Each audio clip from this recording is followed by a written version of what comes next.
এ তো রমজান মাস চলে গেল, প্রতিদিন তো দেখছিলাম না, প্রতিদিন তো দেখছিলাম আপেল আঙ্গুর বেদানা বাজার থেকে কিনে কিনে আনছিলেন। কখনো দেখেছেন যে গরিব মানুষ পাশের বাড়িতে বসবাস করছে, দুটো আপেল ওর বাড়িতে দিয়ে আসি?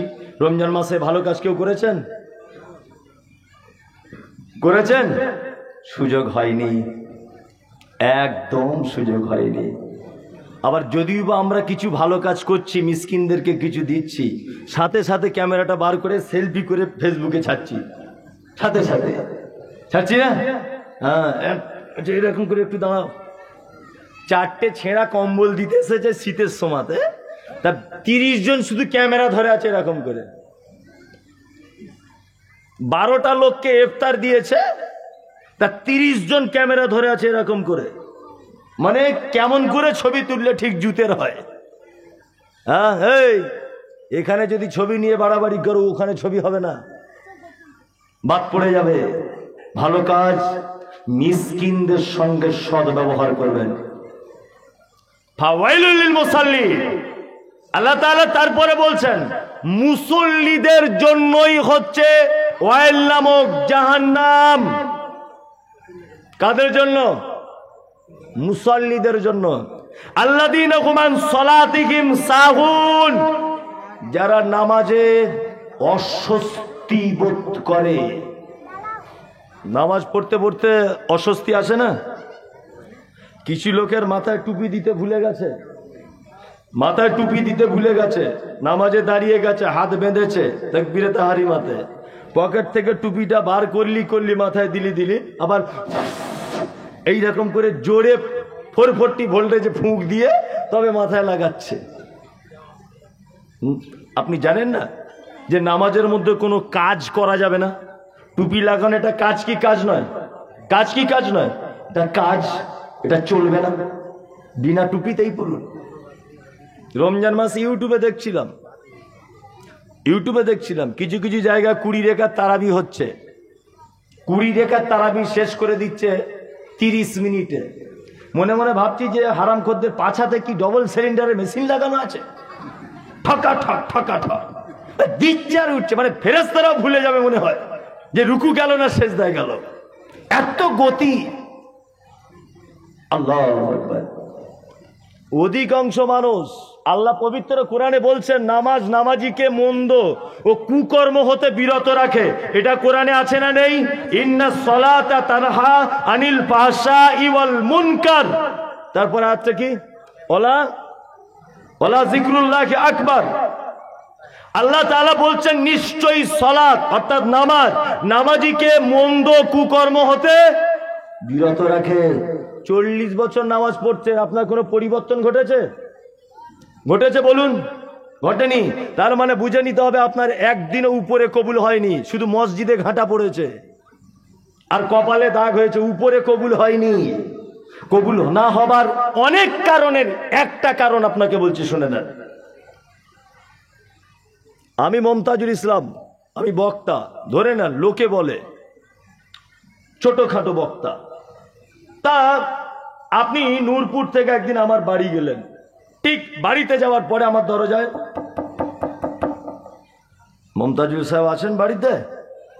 আমার স্ত্রী বলছে হ্যাঁ আছে, ঘুমাচ্ছে, একটু ডেকে দিন না, আমি নূরপুর থেকে এসেছি। আমি উঠলাম, ওটা বলছি আসসালামু আলাইকুম। ও তখন বলছে ওয়ালাইকুম আসসালাম, আসসালামু আলাইকুম। আপনার জন্য এসেছি মাওলানা মমতাজুল ইসলাম সাহেব, 3:20 লোকালে। আপনাকে খুব ভালোবাসি, আপনার বক্তব্য আমার খুব ভালো লাগে, ইউটিউবে দেখি, মোবাইলে দেখি, ফেসবুকে দেখি। আমি খুব বড় বিপদে পড়ে আছি, আমার বেটির বিয়ে 13 তারিখে। আপনি যদি আমাকে কিছু সহযোগিতা করতেন তাহলে খুব ভালো হতো। আমি আবার 4:20 লোকালে ট্রেন ধরে বাড়ি চলে যাব। আচ্ছা বলুন তো, এইরকম ভাবে যদি আমার কাছে লোকটা ভিক চায়, তাকে ভিক দেবো না দড়ি দিয়ে বাঁধবো? কোনটা? কথা বলুন। ভিক তো দেবো না, বরঞ্চ 2-4টে গাল দিয়ে তবে বাড়ি পাঠাবো ওকে। ভিক চাইছে কেমন করে?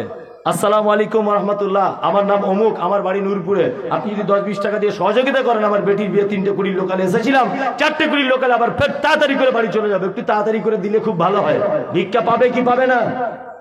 কথা বলুন, পাবে কি পাবে না? পাবে না। ভিক চাইতে হবে কেমন করে? আসসালামু আলাইকুম, আপনি মাওলানা মুমতাজুল ইসলাম, খুব চিনি ভাই আপনাকে। আপনি সেই চাঁদের মোড় মসজিদে শুয়ে থাকেন মায়ের সাজে, নূরপুরে গিয়েছিলেন। খুব বিপদে পড়ে এসেছি, লজ্জা লাগছে বলতে। আমার মেয়ের বিয়ে, যদি একটু সহযোগিতা করেন দিনী ভাই হিসাবে খুব ভালো হয়।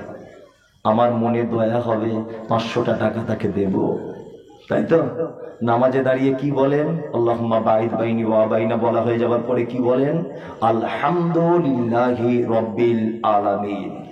সমস্ত প্রশংসা তোমার, তুমি পালনকর্তা, অসংখ্য জগতের তুমি মালিক। আর রহমানির রহিম, তুমি পরম করুণাময়, অসীম দয়ালু। মালিকি ইয়াউমিদ্দিন, তুমি বিচার দিবসের মালিক। ইয়্যাকা না'বুদু, তোমারই ইবাদত করি। ওয়া ইয়্যাকা নাস্তাঈন, তোমারই কাছে সাহায্য চাই। ইহদিনাস সিরাতাল মুস্তাকিম, আল্লাহ তুমি আমাকে সহজ পথের পথিক করো।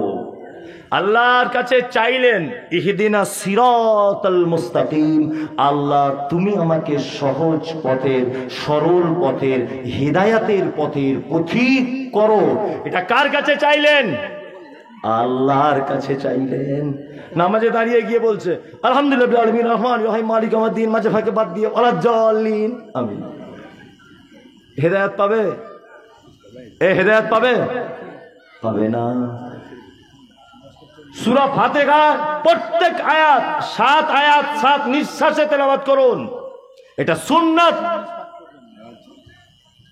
তার মানে বোঝা গেল আপনি যে আল্লাহর কাছে চাইছেন ইহদিনাস সিরাতাল মুস্তাকিম, আমাকে সহজ পথের পথিক করো, বুঝে নিতে হবে একদিনও এই দোয়াটা মসজিদের ছাদ ফেড়ে উপরে ওঠেনি। এই জন্য আপনি নামাজও পড়েন, ঘুষও খান, নামাজও পড়েন, জমির আলো চুরি করেন, নামাজও পড়েন, সুদের টাকাও খান, নামাজও পড়েন, বুনের জমি ফাঁকি দিয়েছেন, নামাজও পড়েন, আপনার স্ত্রীর হক মেরেছেন, নামাজও পড়েন, মিথ্যা কথাও বলেন, নামাজও পড়েও আপনি ঘুষের টাকা খান, নামাজও পড়েন, আপনি বেঈমানিও করেন, নামাজও করেন, ডুপ্লিসিটি চিটিংবাজিও করেন।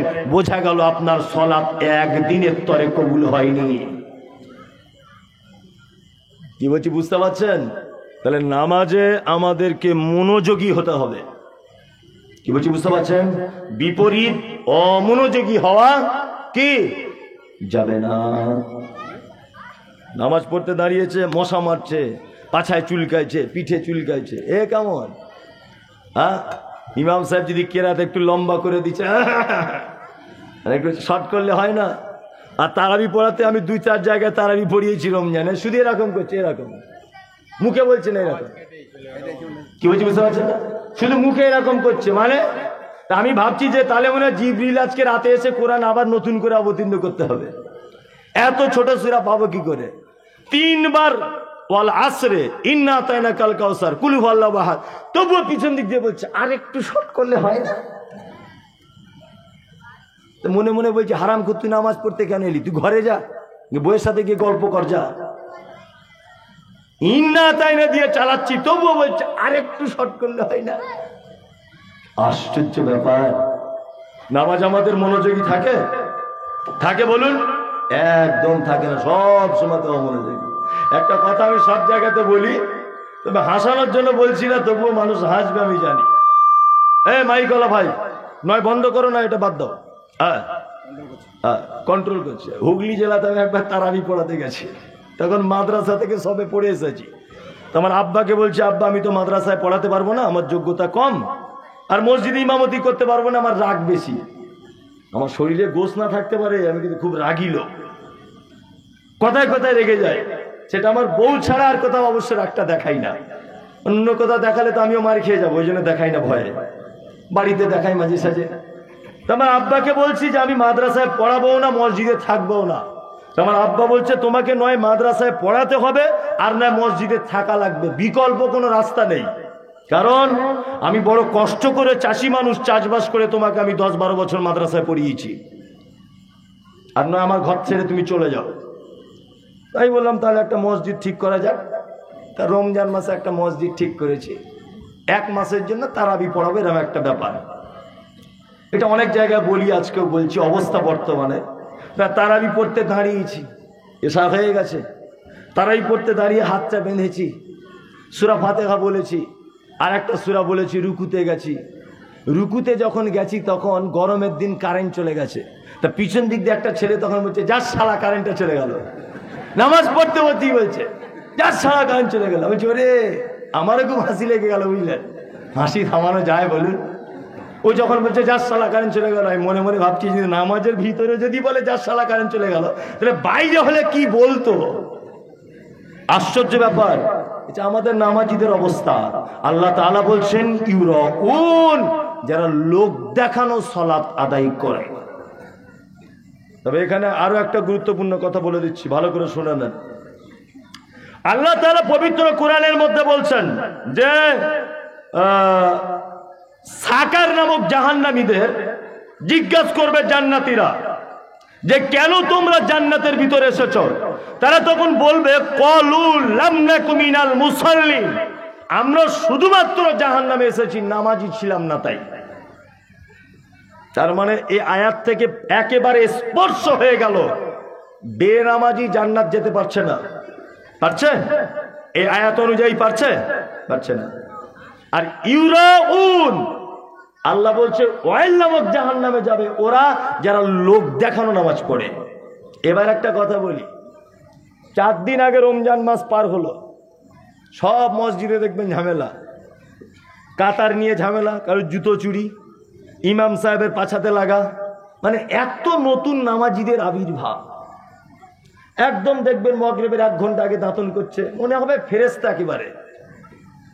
ঈদের নামাজ হয়ে গেল, ডিজে বাজাতে বাজাতে চলে গেল সিনেমা দেখতে। ঈদের নামাজ হয়ে গেল, কাজ করতে চলে গেল, একদিনও মসজিদের ধারে পাশে গেল না।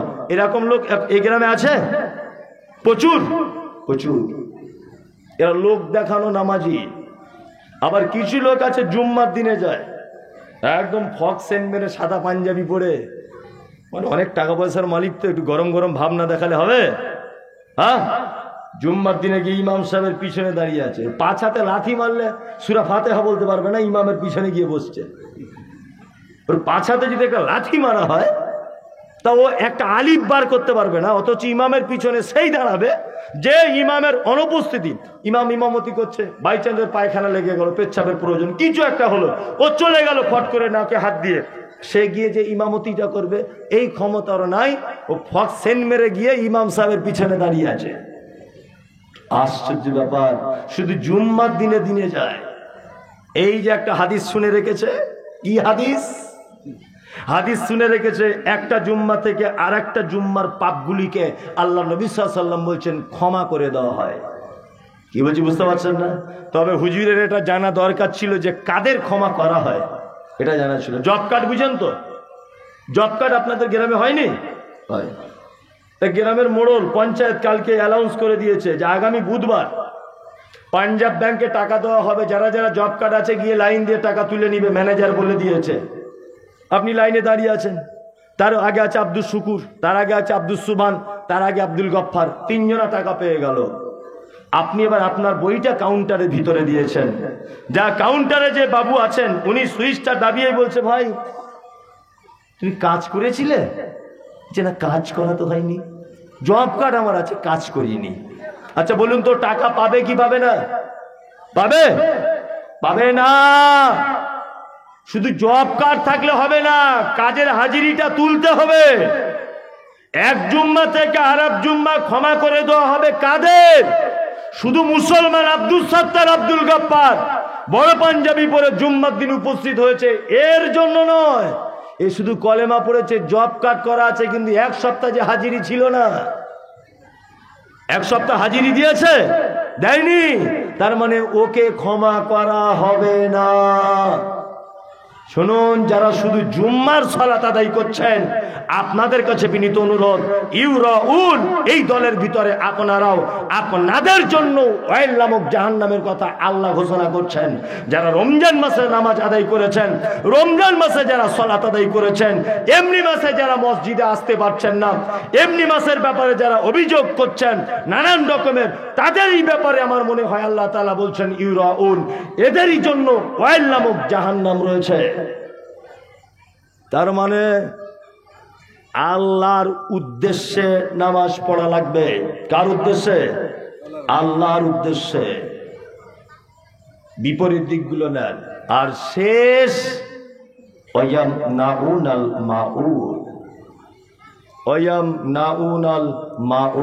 সময় শেষ, এটা বলে দিয়ে তবে যাই।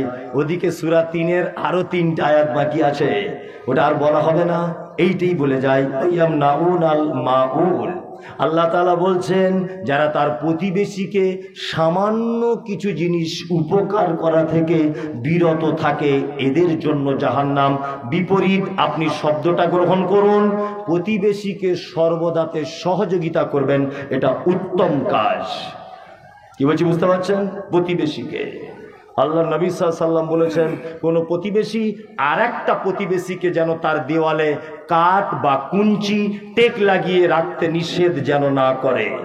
আমার বাড়িতে কল নেই, আপনার বাড়িতে কল আছে।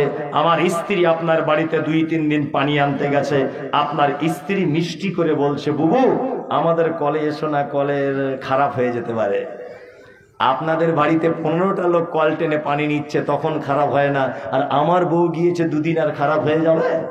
ঈদের 2 দিন আগে 3 দিন আগে আমি গরু কিনেছি একটা, আমার বাঁধার খামার নেই, আপনার খামারে বেঁধেছি। আপনার স্ত্রী বলছে, কি ব্যাপার মমতাজুর হুজুর আমাদের খামারে গরু বাঁধছে, মনে হয় জায়গাটা দখল করে নিবে। সকালবেলাতে কুঞ্চি দিয়ে ফজরের নামাজ পড়েই এসেছে, নামাজ পড়ি কুঞ্চি দিয়ে ভালো করে ঘিরে দিয়ে তবে ঘরে গেছে, যাতে গরুটা আমি বাঁধতে না পারি। ও নামাজি, ঈমান আছে তো? আল্লাহর নবী মানা করেছে, আল্লাহর নবী মানা করে দিয়েছে, প্রতিবেশীকে সহযোগিতা করবেন সব সময়। হাঁকাচেল্লা করিয়েন না। সকলে ভালো থাকুন, সুস্থ থাকুন। কিছু আয়াত বাকি থেকে গেল, হায়াত বাকি তো। من يهدي الله فلا مضل له ومن يضلله فلا هادي له ونشهد أن لا إله إلا الله وحده لا شريك له الذي أرسله بالحق بشيرا ونذيرا وداعيا إلى الله بإذنه وسراجا وقمرا منيرا فقد قال الله تعالى في كلامه المجيد والفرقانه الحميد أعوذ بالله من الشيطان الرجيم بسم الله الرحمن الرحيم والتين والزيتون وطور سينين وهذا البلد الأمين لقد خلقنا الإنسان في أحسن تقويم ثم رددناه أسفل سافلين إلا الذين آمنوا وعملوا الصالحات فلهم أجر غير ممنون فما يكذبك بعد بالدين أليس الله بأحكم الحاكمين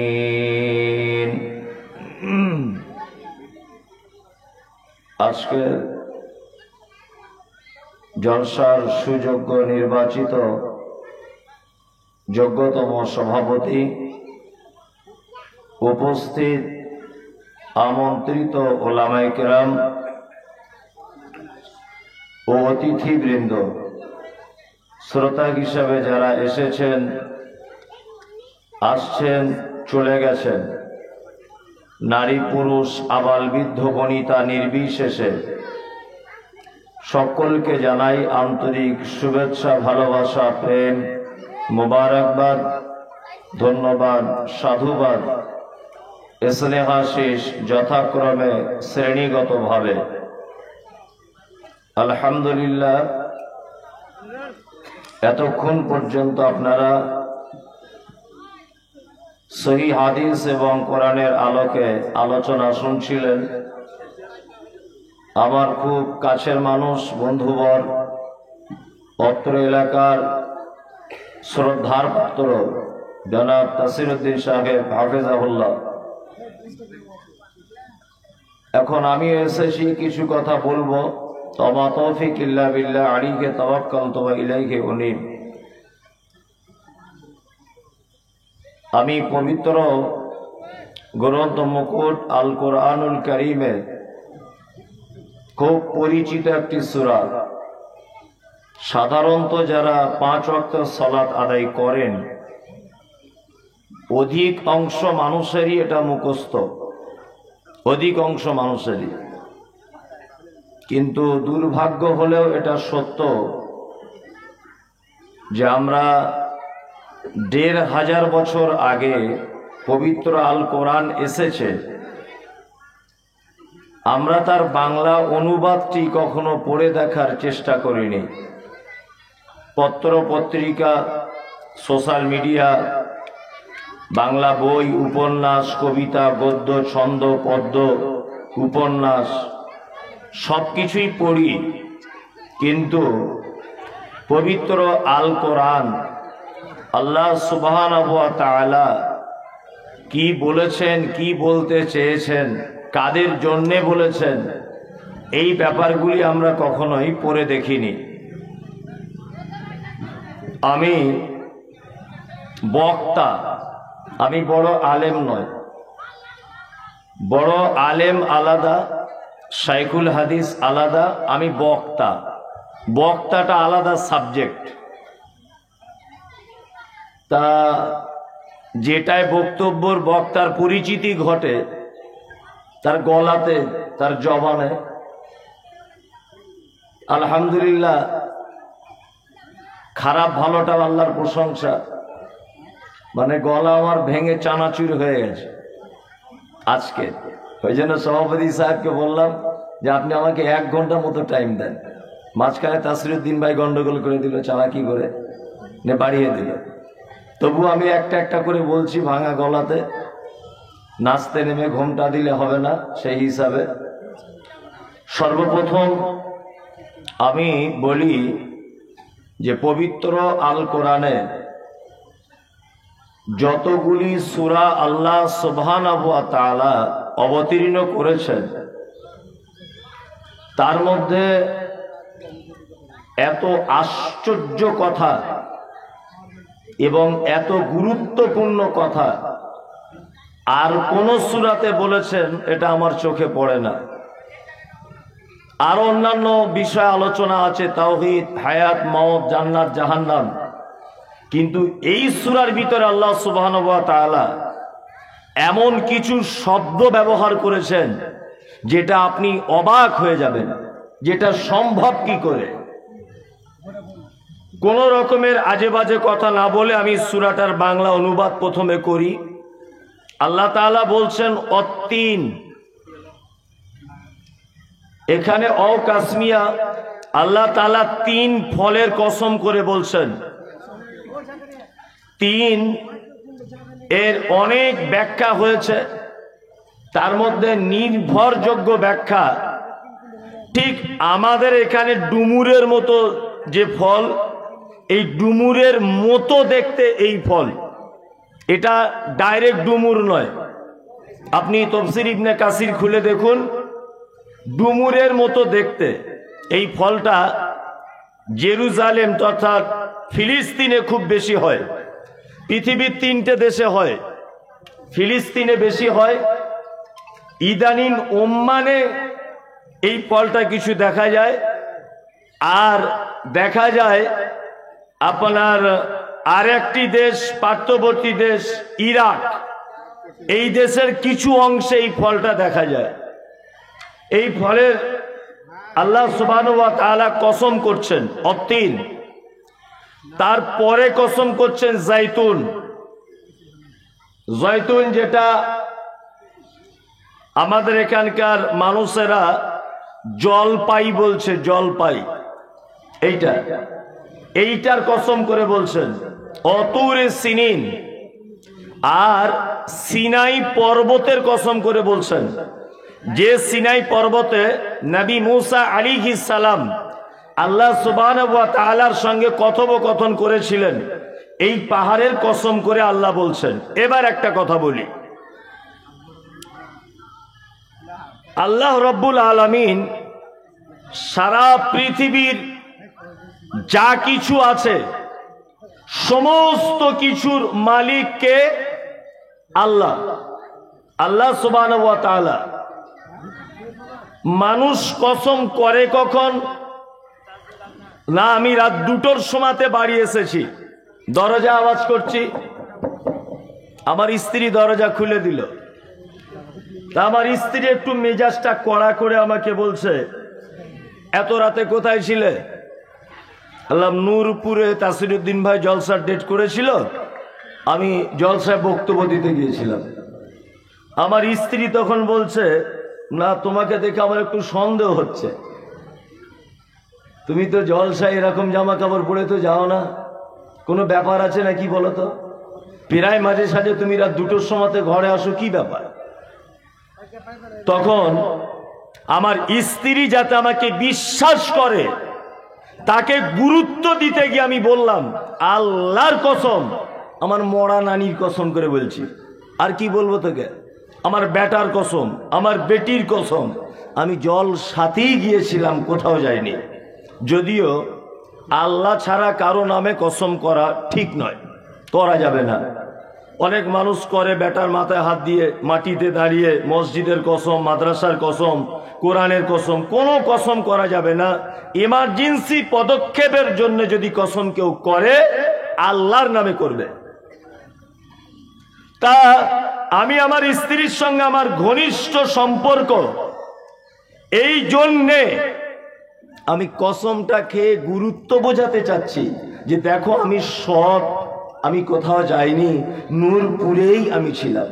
এবার আপনাকে বলছি, আচ্ছা আল্লাহ তাআলা যদি আপনাদের নূরপুর গ্রামের মানুষ, যদি গ্রামের পঞ্চায়েত একটা ন্যায্য প্রাপ্যদার মানুষকে যদি কিছু না দিয়ে অপ্রাপ্যদার মানুষকে যদি কিছু দেয়, আর গ্রামের জনসমক্ষে যদি সেটা প্রকাশ হয়ে যায়, তাহলে মানুষ তার বিরুদ্ধে আঙুল তুলবে কি তুলবে না? তুলবে। যদি এখন তোলার আর ক্ষমতা নেই, তুললেও গ্যারেজ হয়ে যাবে, গ্যারেজ হয়ে যাবে না? গরিব মানুষের ঘর আসছে কেটে ধনী মানুষ পেয়ে যাচ্ছে। হয়তো আপনাদের এলাকায় হয় না, আমাদের ওদিকে হচ্ছে। আপনাদের দিকে হচ্ছে? হচ্ছে। জি, যত অন্যায় করুক আপনার এলাকার কোন নেতা, জনগণ তার বিরুদ্ধে কথা বলে কি বলে না? মমতা খালা এমন গালাগালি দিচ্ছে পাবলিক, কখনো ওর বোনের কাছে যাচ্ছে, কখনো ওর মায়ের কাছে, কখনো ওর নানির কাছে। নরেন্দ্র মোদী বাবরি মসজিদ ভেঙে দিয়েছে বুলডুজার দিয়ে লকডাউনে, ওর মা বোন খালা ফুফু সবার কাছে ঘুরে আসছে মানুষ। যদিও কথাটা খারাপ, তবুও বললাম আপনাকে।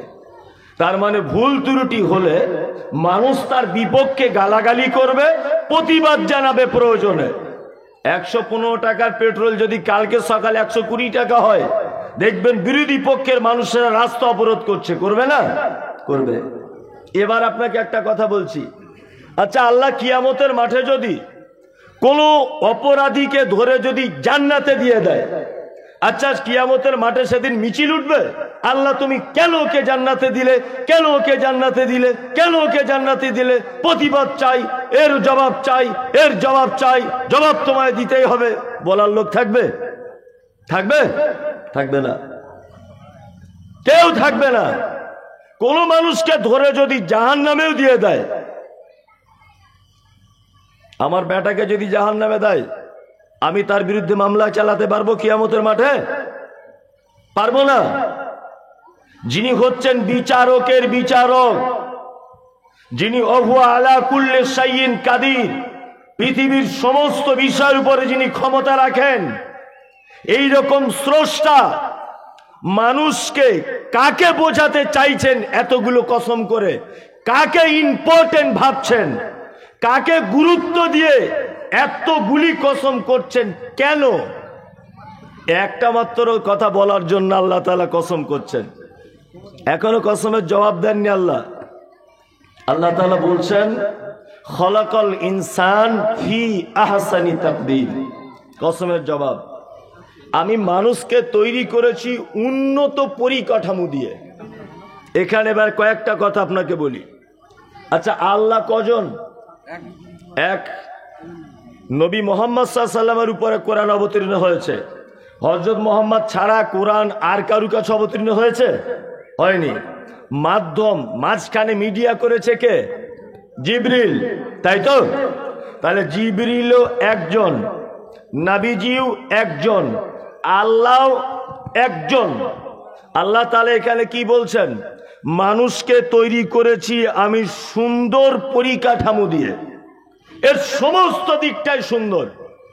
এর বচনভঙ্গি, এর দেখার রূপ, এর চলন, এর মেধা, এর কাঠামো, এর সমস্ত কিছুটাই সুন্দর। এটা আল্লাহ এখানে বলছেন। আর এক জায়গাতে আল্লাহ তাআলা বলছেন খুলিকাল ইনসান যায়ীফা, মানুষকে আমি পৃথিবীতে পাঠিয়েছি বড় দুর্বল করে।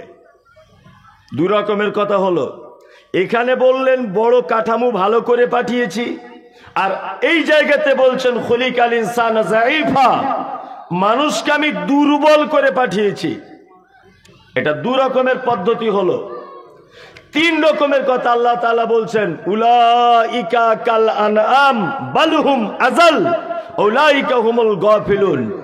মানুষ তো খারাপ খারাপ চতুষ্পদ জানোয়ার, শুয়োর, কুকুর, গরু, ছাগল, তার থেকেও মানুষ নিকৃষ্ট। কি বুঝলেন? একটাই আল্লাহ, একজন নবীর উপরেই কোরআন অবতীর্ণ হচ্ছে, মাধ্যম করছেন জিবরিল। কোরআন একটাই, একে কোনো সন্দেহের অবকাশ নেই। তারপরেও আল্লাহ অত্তর আয়াতে বলছেন মানুষকে আমি তৈরি করেছি বড় পরিকাঠামো দিয়ে সুন্দর করে, আর এক জায়গায় বলছেন তৈরি করেছি দুর্বল করে, আর এক জায়গায় বলছেন এরা গরু ছাগলের থেকেও নিকৃষ্ট। তিন জায়গায় তিন রকমের কথা, তাই তো? আপনাকে এবার একটা একটা করে বোঝাই। আল্লাহ তাআলা বলছেন যে খুলিকাল ইনসান যায়ীফা, মানুষ বড় দুর্বল। আমরা দুর্বল কোন দিকে? আপনাকে একটা জিনিস বলছি, খুব মন দিয়ে শুনুন। একটা কসাইখানাতে গরু জবাই করা হলো, ধরে নেন, হয় সাধারণত অনেক সময় দেখবেন কসাই যে মাংসের ব্যবসা করে, ও তার দিল কলিজাটা বার করার পরে দেখে যে দিলে পোকা হয়েছে। দেখা যায় না? কুরবানিতে গরু জবাই করলে দেখা যায় না যে দিলটা খারাপ হয়ে গেছে? হয় না? হয়তো হয়। এই গরুটা তার মালিক বিক্রি করেছে 10 দিন আগে।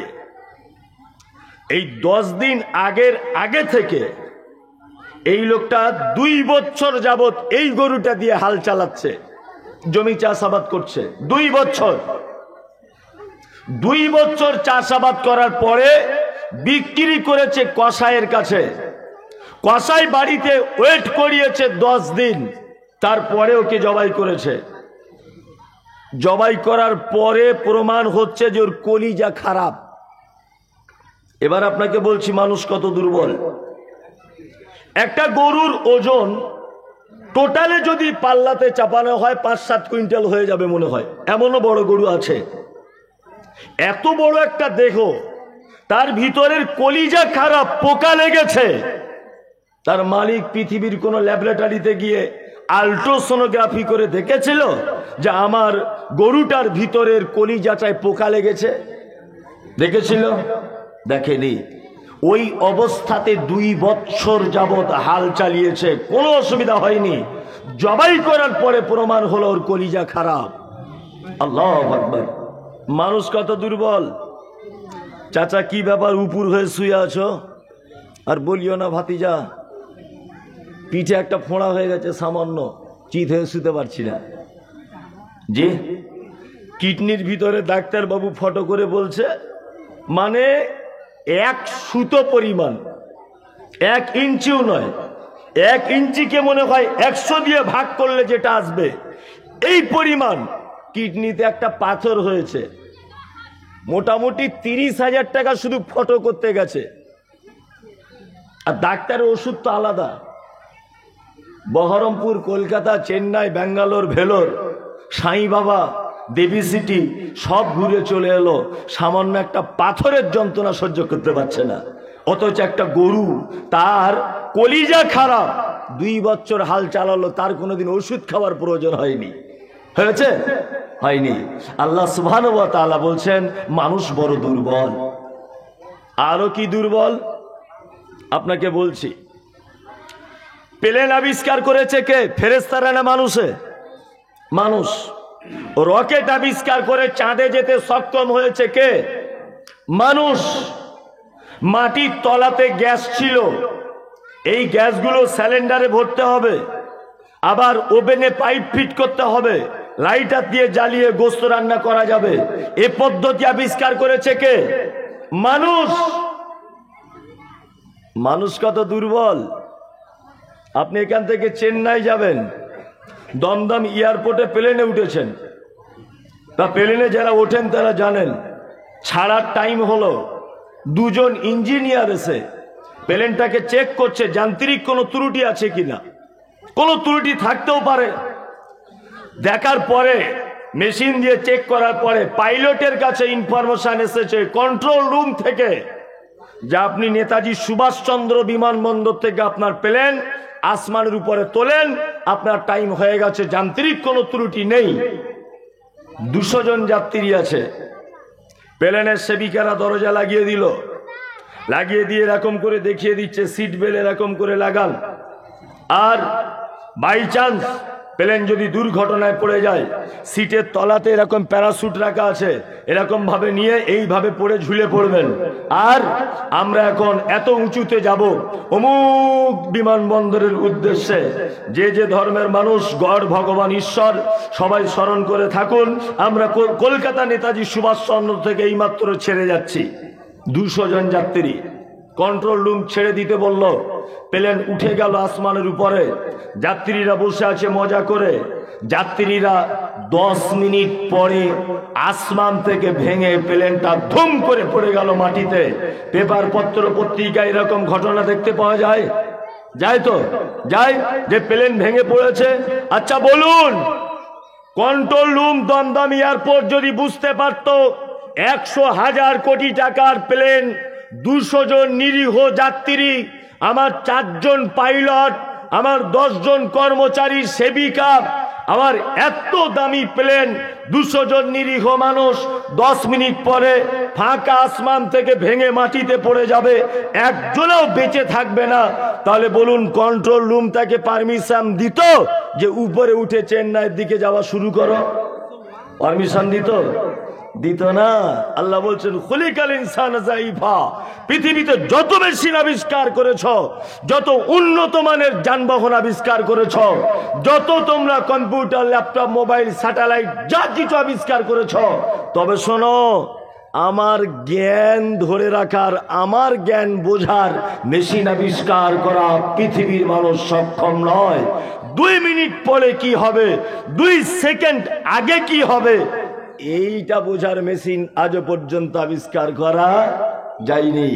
পৃথিবীর যদি কোনো মেশিন আবিষ্কার এরকম হতো যে 10 মিনিট পরে প্লেনটা ভেঙে যাবে, এত দামি প্লেন, 200 জন নিরীহ যাত্রী মারা যেত?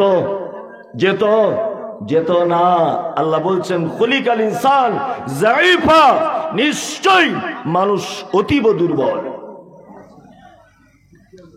হয়তো কিছু টাকা হয়েছে, কিছু টাকা হয়তো হয়েছে, দেখছেন না কিছু লোককে বাজারে কেমন